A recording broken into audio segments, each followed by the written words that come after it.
If I can take this conversation forward with Dr. Shah.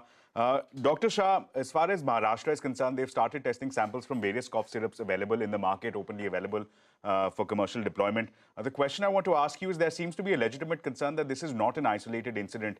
What we're hearing, the criticism from some quarters is that Maiden Pharma could perhaps be a scapegoat, whereas the broader industry, again, does not come to terms with the bigger question of perhaps increasing the thresholds as far as quality control compliance is concerned. Your position on that? So I think, the current the market size or the industry size today is 50 billion. And as an industry, most of the experts feel that this industry is likely to scale up to almost 500 billion by next 25 years.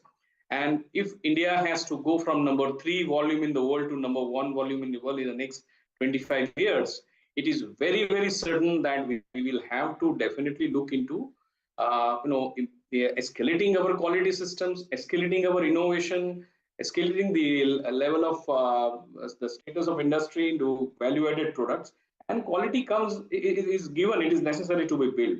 But as far as the current situation is concerned, my point is we should not generalize it, because as a nation, currently we are the suppliers of essential medicines to almost 200 countries. More than half of our exports go to very mature markets. We have close to 1,800 WHO GMP certified units. We have close to 700 units which have been approved by stringent regulatory authorities like US FDA, EU, and the rest. So there is no doubt about the capability of the industry, and I'm not saying that what has happened is not an industry's problem. It's definitely everybody's problem. And once the investigation comes out, IDMA and all the industry members would be more than interested to understand what went wrong and how we could rectify it. Sure. Mr.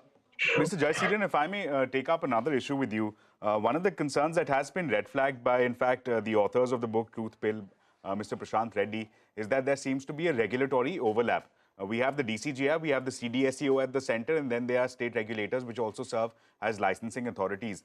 Is there a need for greater centralization? Is this perhaps coming in the way for better execution of some of these standards, quality control measures that we speak of?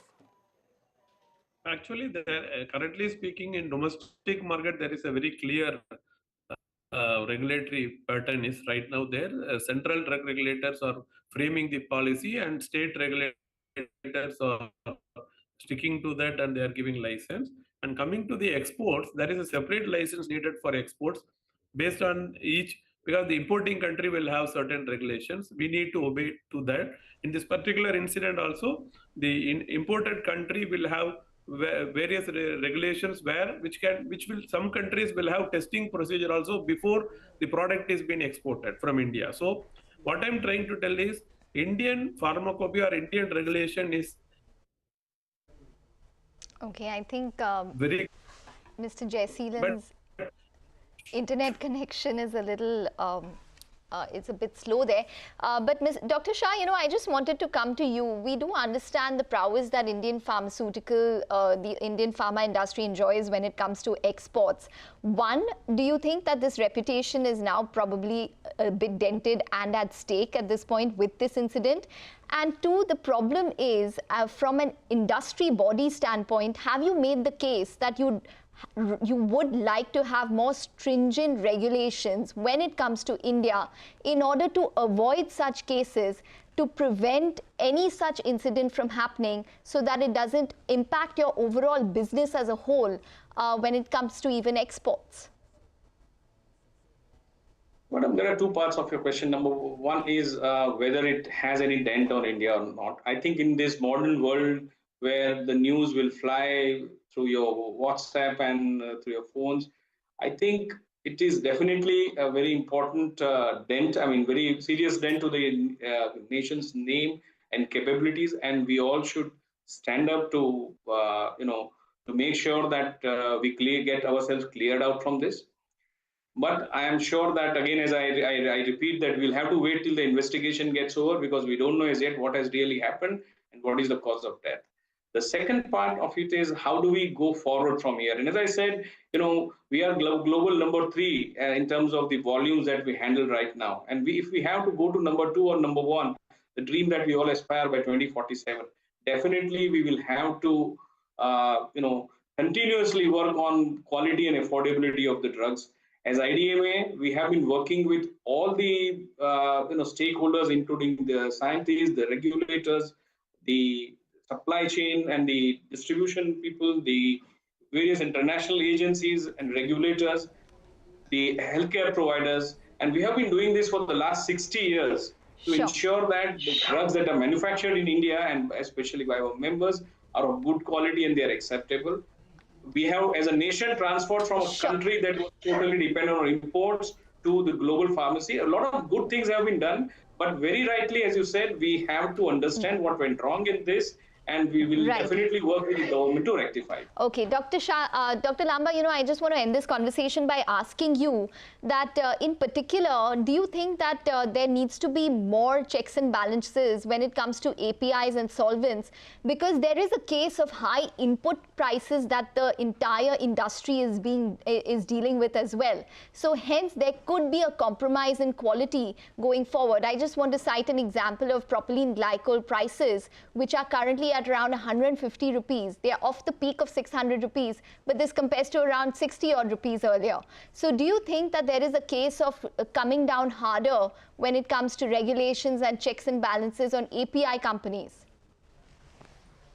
Yes, you're right. Actually, if you've seen in the past, most of the organizations, they have given more focus on the finished product analysis and the API analysis.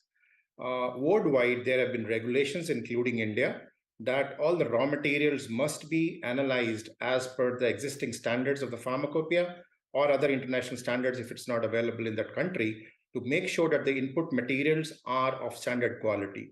In some cases, especially when there is a price control, for example, in India, I would say in a domestic market, even if the prices of the raw materials and the excipients and the solvents are going up, it's our onus and responsibility by the government to make sure that there is some margin for the manufacturer. Because if it's not there, such kind of lapses, such kind of bypasses will happen where people, they do not test the solvents or the other excipients to make sure they're of a standard quality. There has been instances in the past and even in the recent past also, we have observed that some of the materials were found to be contaminated, whether it was procured from China or from other parts of the world. There have been a number of contamination issues. It is very important for us that we lay down very tough standards and regulations. In this case particularly, there is a standard available in the Indian pharmacopoeia to check for diethylene glycol contamination in propylene glycol. But I think we have to see whether how uniformly this practice is followed by the industry. Most of the industry professionals, including entrepreneurs, are following it as per the GMP requirements, but we don't know. I think the investigation in principle will tell us whether it was done or not, but initial data by the government in Haryana tells us that there are many lapses on the part of manufacturers. Well, I'd like to thank all of our panelists for joining us and sharing their thoughts and perspectives, as well as Ekta Batra, my colleague, for throwing more light on what's at hand. But that's all the time that we have for. It's a wrap on this special broadcast. Thanks so much for watching. But stay tuned to CNBC TV18. News and updates will continue on the other side.